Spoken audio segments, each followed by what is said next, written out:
ఏదైనా జరిగిందనుకోండి, మనం ఏమంటాం, అది ఈశ్వరుడు నిర్ణయించాడు, లలాట లిఖితారేఖ పరిమాస్త్రం నశక్యతే.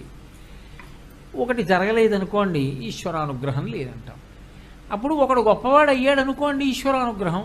ఒకడు గొప్పవాడు కాలేదనుకోండి, అది కూడా ఈశ్వర నిర్ణయం. వాడిని ఎందుకు తిట్టడం? అది ఆయన ప్రశ్న. ఒకడు భగవద్భక్తుడు, వాడు అదృష్టం, ఈశ్వరుడు వాడిని భక్తుడిని చేశాడు. ఒకడు సమస్త దురలవాట్లకి అలవాలం, వాడిని ఎందుకు తిట్టడం? ఒకడు మంచివాడైతే ఈశ్వరుని పొగుడుతావా? ఒకడు చెడ్డవాడైతే మాత్రం ఈశ్వరుడు కాదండి వాడి తప్పంటావా?